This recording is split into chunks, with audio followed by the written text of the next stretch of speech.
وہ کون سے سپہ سالار تھے جن کی قسمت میں اللہ کی تلوار بننا لکھا تھا؟ نبی کریم صلی اللہ علیہ وآلہ وسلم کن کی ہدایت کے لیے دعا فرمایا کرتے تھے؟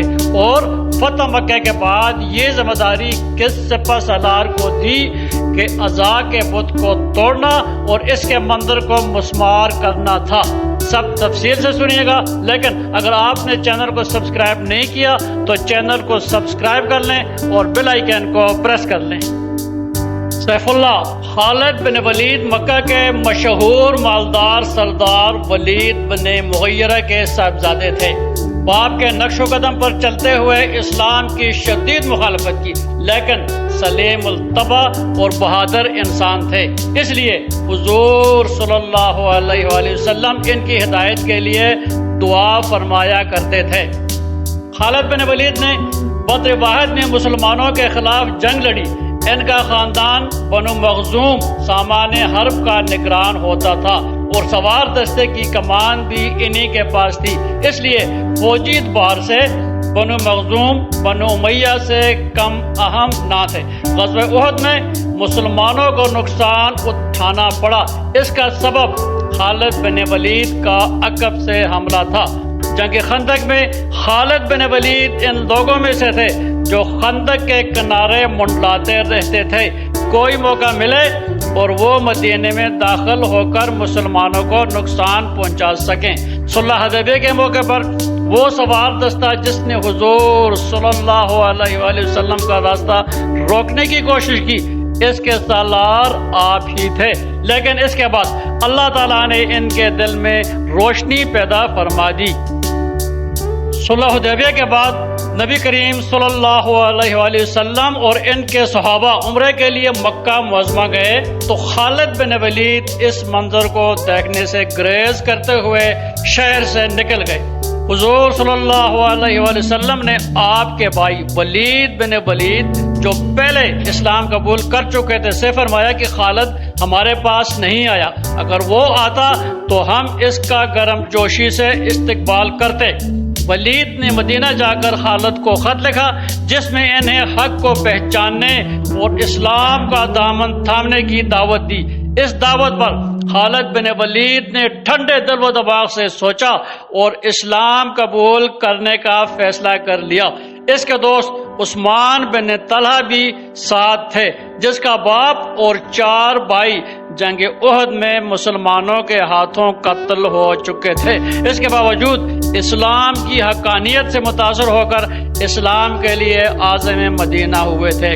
دوسری طرف سے عمرو بن العاص حبشہ سے اسی قصد سے مدینہ پہنچے اور تینوں نے بیک وقت اسلام قبول کیا۔ خالد بن ولید جن کی قسمت میں اللہ کی تلوار بننا لکھا تھا، قبول اسلام کے بعد مدینہ میں مقیم ہو گئے تو نبی کریم صلی اللہ علیہ وآلہ وسلم نے ان کے لیے مکان کا بندوبست خود فرمایا۔ قبول اسلام کے صرف 2 ماہ بعد غزوہ موتہ میں آپ کی جنگی قابلیت کے جوہر کھلے اور آپ اپنی شجاعت اور حسن تدبیر سے اسلامی لشکر کو بچا کر لے آئے۔ اسی وجہ سے نبی کریم صلی اللہ علیہ وآلہ وسلم نے آپ کو اللہ کی تلوار قرار دیا۔ فتح مکہ کے بعد جو ذمہ داری آپ کو سونپی گئی وہ عزا کے بت کو توڑنا اور اس کے مندر کو مسمار کرنا تھا۔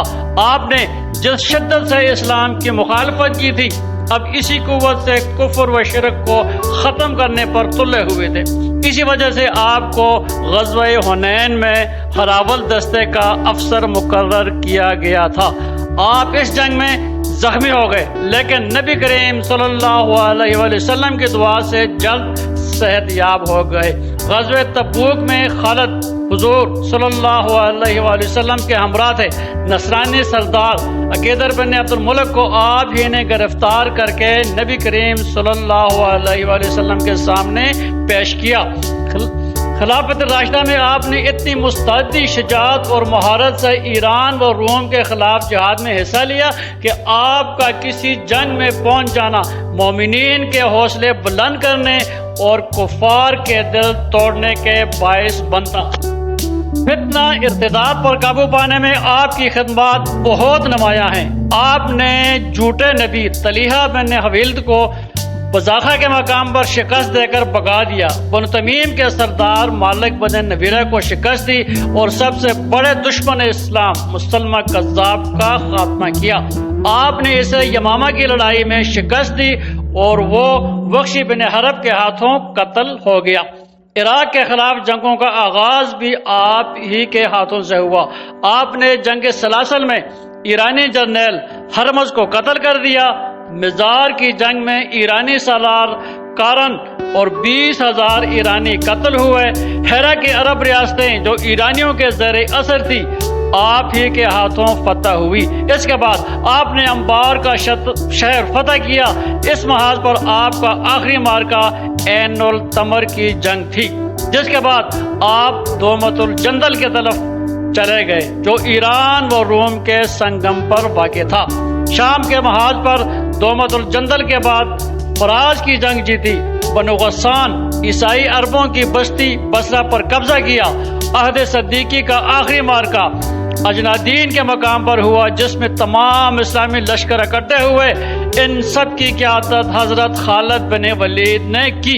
یہ جنگ جیتنے کے بعد آپ نے شام کے تمام اہم شہروں پر قبضہ کرنے کے لیے دستے مقرر کیے اور دمشق کی فتح کے لیے خود روانہ ہوئے۔